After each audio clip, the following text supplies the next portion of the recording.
While digging through the many boxed up Saturn games I have, I stumbled onto Wing Arms and decided to give it a go as it says it's a Saturn exclusive.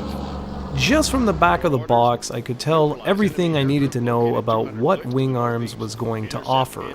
It's an aerial shooter that takes place during an alternate World War II, whereby you can select between 7 different planes from that era and embark on missions with a variety of different objectives. The game is compatible with the flight stick, or mission stick as it was called back then, which is one of the very few accessories I've yet to review actually.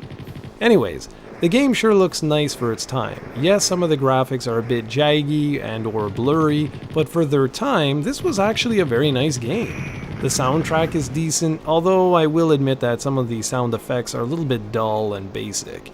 One of the biggest problems with designing a game like this is striking a balance between arcade action and simulation.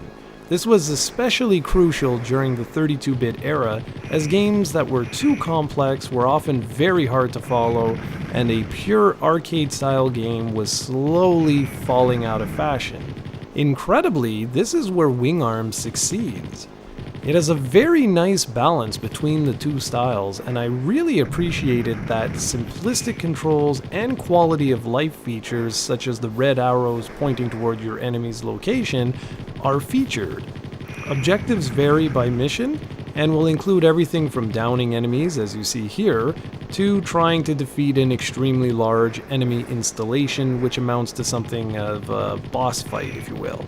Unfortunately, I ended up losing just about all of my footage due to a power outage, so what you're seeing here is pretty much just the first mission.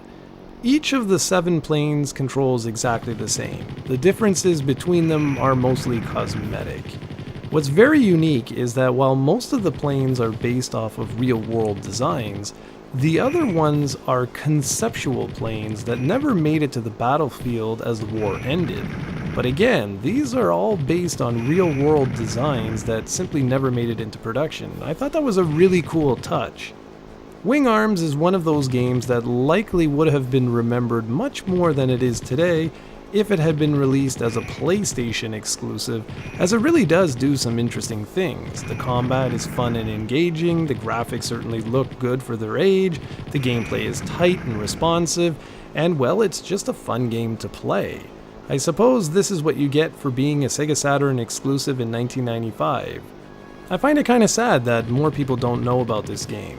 Now, don't get me wrong, this isn't a AAA blockbuster flight simulator type game, but it is fun and it was trying to do some very interesting things back in 1995. If you have one of those mission sticks I was talking about earlier and you like these type of games, give this one a try and you might be surprised by the quality of the experience you have.